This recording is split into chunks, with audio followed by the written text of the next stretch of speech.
29 years po dito, walang ipon, tapos puro tulong sa Pilipinas, marami siyang tinulungan doon. Ngayon, matanda na siya, wala siyang ipon, hindi pa nagkakaroon ng bagong sasakyan. For sure, ang katrabaho po yan. And then, may utang pa sa CRA. Kumusta po mga katoto? Magandang gabi po sa inyong lahat. Gusto lang po sana namin i-share sa inyo itong comment na ito. Nakuha na po kasi ako ng atensyon nitong nag-comment sa aming video na experience niya dito sa Canada. Marami pong nakaka-experience nito, itong senaryo na to. At sana magkaroon ka ng idea kung paano natin may iwasan. Lalo na sa mga bagong dating dito sa Canada. Welcome back po sa aming munting channel. Kung kayo po ay nadaanan ng video na ito, please don't forget to subscribe, like and share sa aming video po. Maraming salamat po. So, itong video pong ito ay mapupulutan po ng aral at syempre, nangyayari po sa totoong buhay. At syempre, hindi lang po kami ang naka-experience. So, siguro po relate din po kayo dito. Ito po yung nag-comment mga katoto. Sabi niya sa akin, Kapampangan po kasi yung comment niya. So, Kapampangan po, kung nakakaintindi po ko ng Kapampangan. Ito Tagalog ko na lang po, pero ilalagay ko po yung comment niya sa screen. Sabi niya sa akin, uwi ka na lang, sabi niya. Then, nag-message siya ulit, makipagpalit ka na lang sa mga citizen homeless dito sa Winnipeg. Dumadami na rin, sabi niya. Then, nag-reply po ako sa kanya. Salamat po sa content nyo, Tito, sabi ko. Then, may tawa po siya na emoji. So, sabi niya, kasama mo ba yung asawa mo at yung mga kids mo? Sabi niya, hindi ko na po nireplyan yon.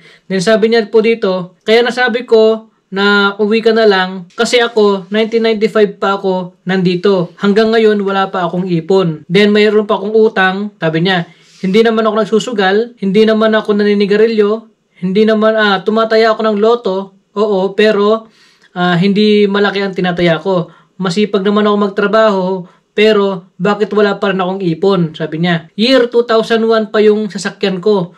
Bulok na, sabi niya. Matanda na yung sasakyan niya. Hanggang ngayon, hindi ko pa nararanasan magkaroon ng sasakyan ng year 2002.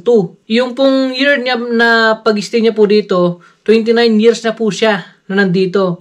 Marami siyang utang, hindi pa siya nagkakaroon ng ipon, then hindi pa siya nakaka-experience na magkaroon ng bagong sasakyan.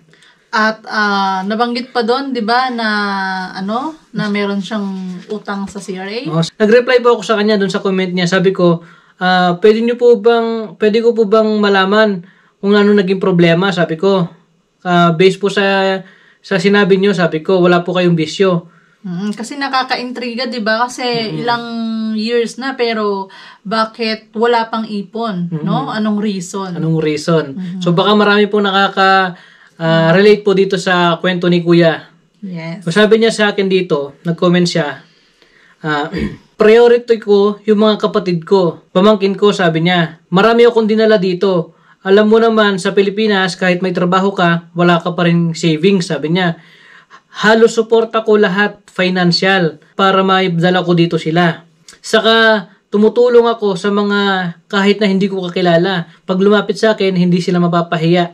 Tutulungan ko sila, sabi niya. Sabi niya, hindi pala maganda ang laging tumutulong. Sabi, kapag ako na'y nangangailangan, wala nang malapitan, sabi. Hindi ko naisip ang mag-ipon dati. Hindi naman ako nagsisisi, sabi niya, kasi yung mga dinala ko dito, okay naman na yung buhay nila so far, sabi niya. Wala akong utang sa visa, pero may utang ako sa CRA, sa tax, sabi niya. 4 na taon ako nagtatrabaho as a cleaning, pero hindi nababawasan yung tax, yung sweldo ko. Kaya nagkaroon ako ng utang ng 14,000 Canadian dollar. Grabe, 14,000. So, yung 14,000 na yun is nanganganak. May interest, may penalty. So, nangyari po sa kanya mga katoto, 29 years po dito, walang ipon, tapos puro tulong sa Pilipinas, then marami siyang tinulungan doon. Ngayon, matanda na siya,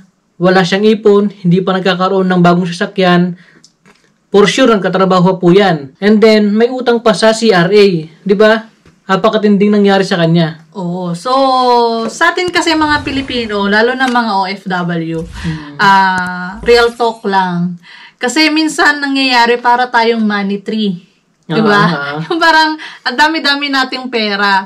Pero dahil nga nature natin na tumulong, so okay lang sa atin na tumulong. Kahit nga minsan hindi pa natin nasasweldo, nakabudget na, diba? Na para kay ganito, para kay ganyan.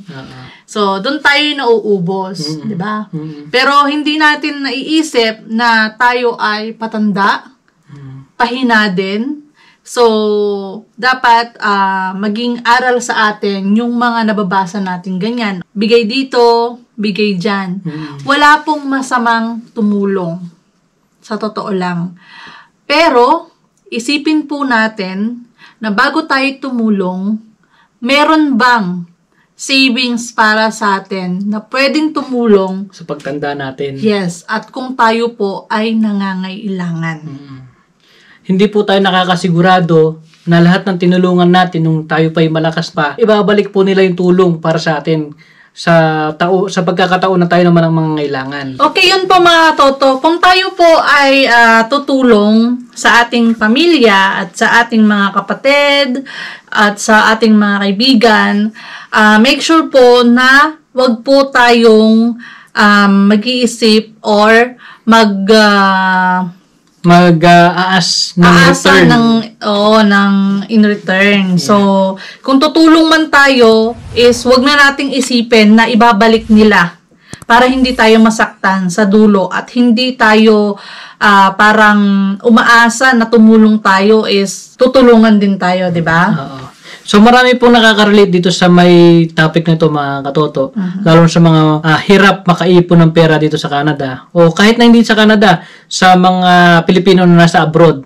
So ang kadalasan kasi na reason bakit hindi tayo nakakapag-ipon ng pera para sa future natin, unang-una, yun nga po, yung sobrang pagtulong na hindi tayo nagsisave para sa future natin pagtanda. Yung pangalawa, yung mga unnecessary na gastusin. Katulad ng panic buying, yung luho natin, napapagbigyan. Hindi tayo nakakapag-isip ng 2 o 3 beses, bili tayo ng bili. Then ano pa yung mga pwede naman tayong bumili as long as na may sobra, diba? Sa ano natin. Basta meron tayong savings. At syempre, yung tulong tayo ng tulong, yung akala natin, natutulungan natin yung mga mahal natin sa buhay. Pero hindi natin alam, yung tulong na binibigay natin is lalo palang nagpapahirap sa ating mga mahal sa buhay. Bakit? Nasabi ko na lalong nagpapahirap. Kasi po mga katoto, yung iba, malakas pa sa Pilipinas, then umaasa na lang na alam nila, tutulungan natin sila. So, hindi na sila magtatrabaho, hindi na sila gagawa ng paraan para magkaroon ng kita o ng income. So, aasa na lang sa atin. So, tayo naman, trabaho ng trabaho para lang may padala sa Pilipinas. Yes. In the end, kapag hindi ka pa nakapagbigay ng tulong, kasi umaasa na sila So, pag hindi ka nagbigay, kaaway ka na nila. Masama ka na. Kasi sasabihin, maimot ka na or madamot ka na. Ibablock ka na nila kasi hindi ka tumulong, diba? Ganun yun. Ang masama ba doon, hindi ka na i-message na kumustahin. Kung kumusta ka na dito. Kasi nag-failed ka na magbigay o tumulong sa mga kaibigan o sa mga kamag-anak, ganyan. Yes. At ang higit sa lahat, ang pinakamasakit is yung nagpapaaral ka ng kapatid or pamangkin or kung sino man yung mga pinapaaral natin. Napilit nating na mag-aral ka kasi ganito. Tapos, in the end, kapag bumagsak sila or hindi nakagraduate, then sasabihin nila, bakit? Hindi ko naman hiningi yung tulong na yun, Bakit kasi pinipilit mo ako? Meron pong ganun na senaryo. Yes. Relate ka ba doon, katoto? Diba? Meron pong ganong senaryo, diba? Meron pang mga problema o senaryo na nangyayari, tutulungan nila yung kamag-anak nila sa Pilipinas para maipadala dito. Para madala dito, para magtrabaho. Ngayon, katulad nung nag-comment sa akin na tinulungan niya yung mga kamag-anak niya para makarating dito. So ngayon, yung mga kamag-anak niya na tulungan, magaganda na yung buhay nila. Ngayon, siya hindi pa. Di ba? Ganun po yung nangyayari. Meron din po kami mga kakilala na ganun. Yes, yun po yung mahirap kasi akala mo, tinulungan mo sila, tutulungan ka din nila para tulungan din yung mga naiwan sa Pilipinas. So kahit papaano, 'di ba, ang alam natin is medyo bababa yung expenses mo kasi meron ka nang makakatulungan sana. Pero ang nangyari, sila yung nag-ipon, tapos in the end, sila pa yung naunang nakabili ng bahay, sila pa yung unang nakabili ng sasakyan, sila pa yung unang nakaipon at guminhawa ang buhay. Samantalang yung tumulong sa kanila, hanggang ngayon, tumutulong pa rin. Nagbabayad ng utang ka mo hanggang ngayon. Yung mga ginastos niya para sa pagtulong niya. So, yun po yung mahirap, di ba? Oo. Yun po yung kadalasan na nangyayari. Real talk po ito. Real life ng OFW. Ang sobrang pagtulong hindi po maganda. Meron po tayong ipon, meron po tayong savings para sa future natin. Patanda po tayo, hindi po tayo pabata. Humihina po yung katawan natin. Kaya hanggat yung mga kababayan natin na bagong dating dito sa Canada o sa bago pa lang nag-abroad o nag-OFW, so yung mga ganitong senaryo, mga ganitong life story ng mga OFW, so kapulutan sana natin ng aral. Yes. Na para hindi tayo matulad sa kanila. Hindi po tayo matulad sa pagtanda wala pa rin. Trabaho pa rin ng trabaho. Yes. Maging aral po sa atin ito. Ayan. At sa mga pamilya po natin dyan sa Pilipinas, hindi po kami bangko. Kami po ay nagtatrabaho hanggat kaya namin. Tutulungan po namin kayo at sana po kung ano man po yung tulong na naibibigay namin po sa inyo dyan sa Pilipinas. Ano to para sa lahat. Wala po kaming tinutukoy o wala po kaming pinupoint.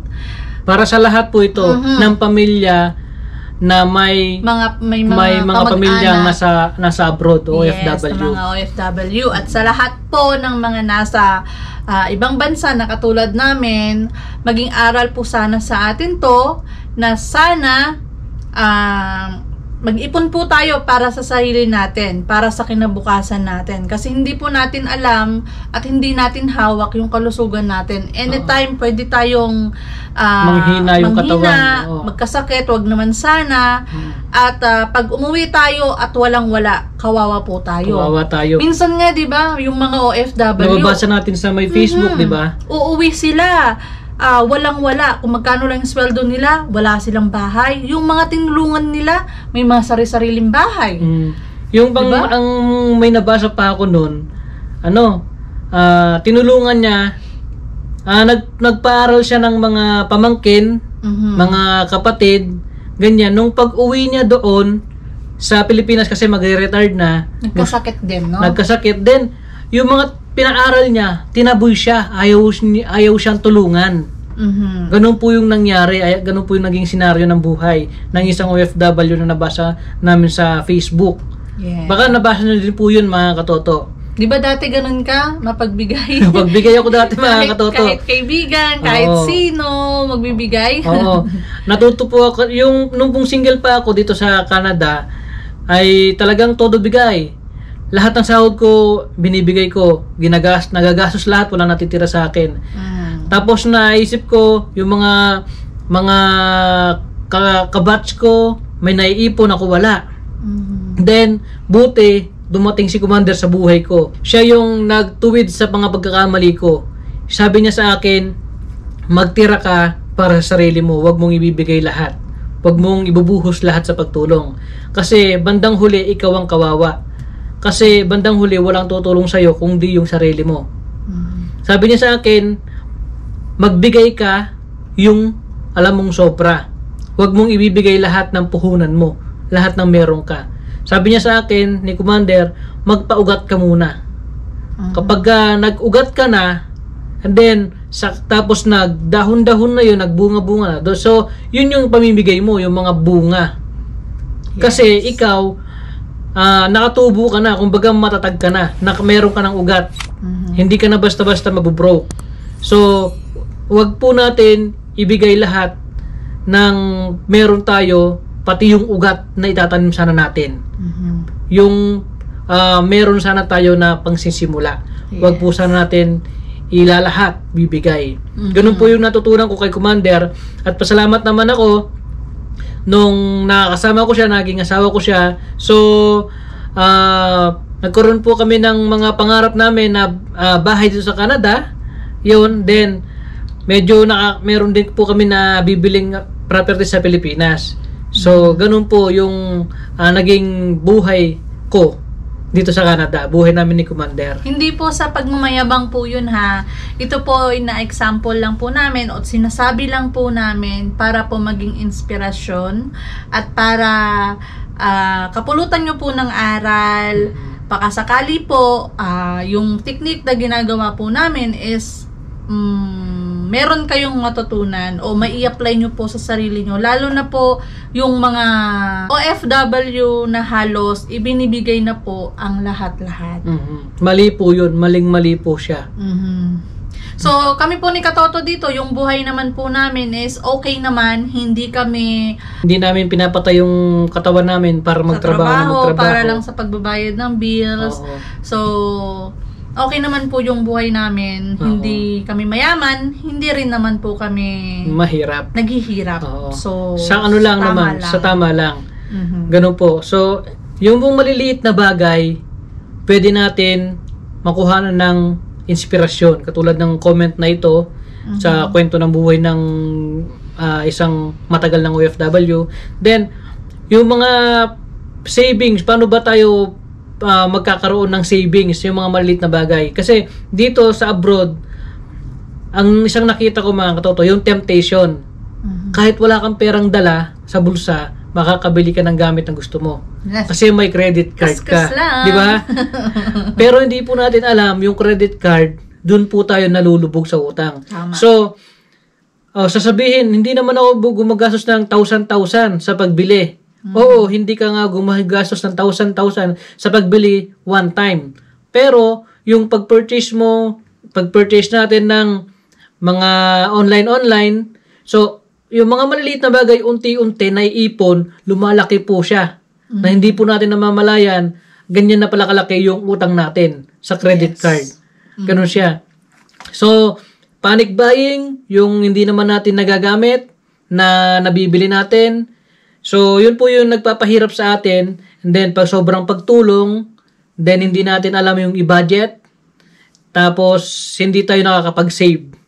Yun po yung maraming mga Pilipino na kamalian na nagagawa. Yes. Sana po kung mapanood mo po itong video na to at ang ginagawa mo po ay gaya po ng aming mga nabanggit, mag-isip-isip ka na, Katoto. Opo. Tama na ba?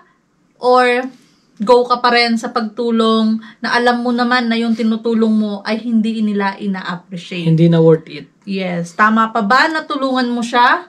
At tinutulungan din ba niya yung sarili niya?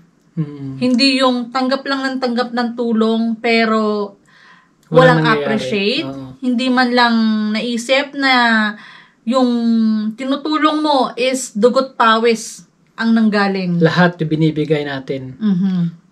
So, kung na-experience mo yan mga Katoto, comment down below kung isa ka sa mga na-experience ng ganyan. Matagal ka na ba na OFW na hanggang ngayon wala pang ipon? Kwento mo naman yan sa comment down below mga Katoto.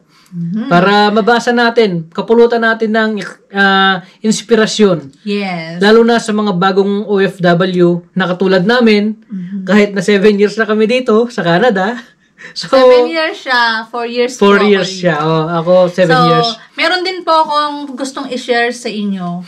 Kung kayo po ay may balak po na mag-business sa Pilipinas at meron kayong pinagkakatiwalaan na magmamanage ng inyong business, make sure po na talagang pagkakatiwalaan mo siya at hindi kanya lolokohin. Kasi kapamilya mo man siya, kapatid mo, kamag-anak, kaibigan, o kahit na sino pa man. Hindi ko po sinasabi na wag po kayong magtitiwala. Pero ang sinasabi ko lang po is maging wise po tayo. Kasi hindi po nawawala yung natitemplate po yung ating mga kamag-anak sa pera. Kaya doon minsan nagkakagulo o minsan hindi nagkakaintindihan, nagsusumpaan na ayaw nang makitang ganito dahil po sa pera. Malakas po ang impluwensya ng pera. Yes, at minsan dahil nga hindi tayo nakakaipon dito, may strategy tayo na okay, sa kapatid ko muna or sa nanay ko muna, sa pamangkin ko muna, ipunin mo to, and then ibili mo ng property. And then, akala mo bilang isang OFW is naibili niya or naipunda rin niya na under your name. Yun pala, pinangalan sa kanya. Yes. Meron pong nangyayaring ganyan. And then, nung umuwi siya, sa buong akala niya, meron siyang property. Yun pala, nakapangalan sa kapatid niya. Wala siyang property. And may ipon siya. Akala niya meron. Pero pag uwi niya, nga pala. Padala ng padala, na akala niya magkakaroon siya ng bahay o lupa sa Pilipinas. Yun pala, ang nagkaroon ng lupa, yung kapatid. Yes. Yung pinagkatiwalaan. Oo. Diba? Tapos in the end, nag-away sila. Siya pa yung naging masama. Pinalayas. Namalig pa yung buhay niya. Pinalayas pa. So, be careful po tayo doon, mga katoto. Marami pong mga kwento ng buhay ng mga OFW, lalo na yung mga matatagal na dito sa Canada o sa ibang bansa. So, sana po kapulutan na natin ng aral tong topic na ito, itong comment na ito. At maraming mabago ang buhay ng mga OFW. Matuto tayo, magising tayo sa katotohanan, magising tayo sa realidad bilang isang OFW, at new generation ng bilang isang OFW ay dapat unahin ang sarili, mag-ipon para sa future pagtanda natin. So ikaw, katoto, ano bang experience mo? Na-experience mo rin ba yung mga nabanggit namin? If yes, comment down below at pakisabi na rin po kung ano po ang dapat nating gawin para po mabago ito. Para po makapulutan ng aral sa mga iba pa pong nanonood sa video na ito. At kapupulutan din namin ng aral para dagdag information para po sa ating future pagtanda natin. Yes. So maraming salamat po, mga katoto, and God bless po sa inyong lahat. Don't forget to subscribe, like, and share sa aming YouTube channel, RPTV. Bye-bye po.